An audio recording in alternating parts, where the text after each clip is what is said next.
Good morning, good afternoon, good evening from wherever you will be watching me. My name remains Rotimi Daniels. Please, if you ever come across this video without sentiments, please make sure that you watch and you leave your comment. This is very important. I was reading the Bible, or let me say study, because I don't read. Again, I study. Critical thinking page. Now, I came across some things and I would want you people to answer. Please, put aside your sentiments, please, to get the best of what I have to say now.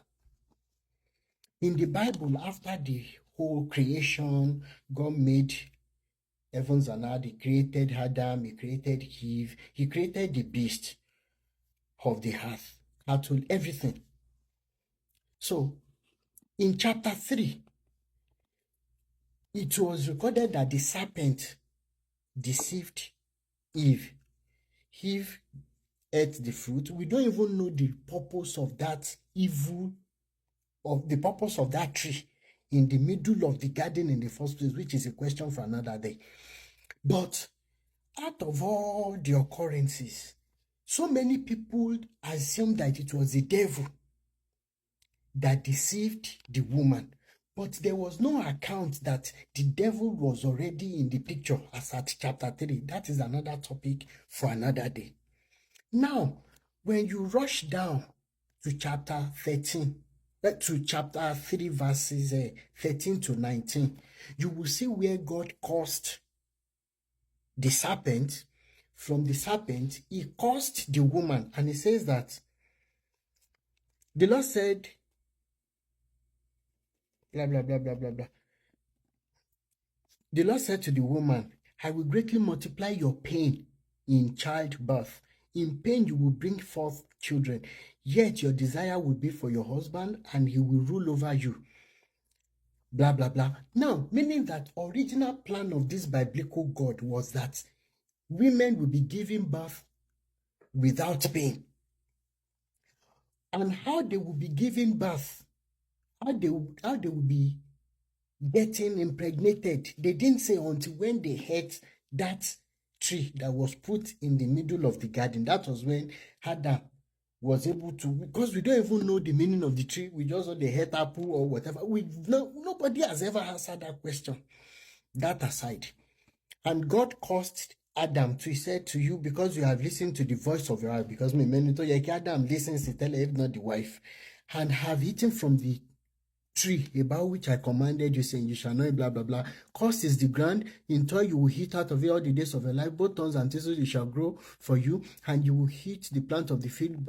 By the sweat of your face you will eat bread till you return to the ground, because from it you were taken, for you are dust, and to dust you shall return. And God cursed Eve, he cursed Adam. Then when you fast forward to New Testament, the story of the birth of Jesus, a rational thinking person will say that, okay, now that you are accepting Jesus, all the sins you inherited from Adam will have been forgiven, and God's original plan will be returned to your life. But the last time I checked, even the born again, the spirit cocoa women, they still give birth in they still give birth in pain. Some of them even die after giving birth, as they are giving birth. I have seen so many born again men. They still have to toil. Some even suffer till they die. Then how come that when they sin, or were giving birth to in sin, because I don't know why a child will be giving birth to into sin, a child that doesn't know anything, that is another story for another day. But let's assume that, okay, we accepted everything. Then after accepting Jesus, you will think that all these curses, the biblical God will now remove them and make us to have the original plans, right? But it is not happening. There is something wrong somewhere. Don't get me wrong, I'm starting a series to explain the purpose of my post, that God exists.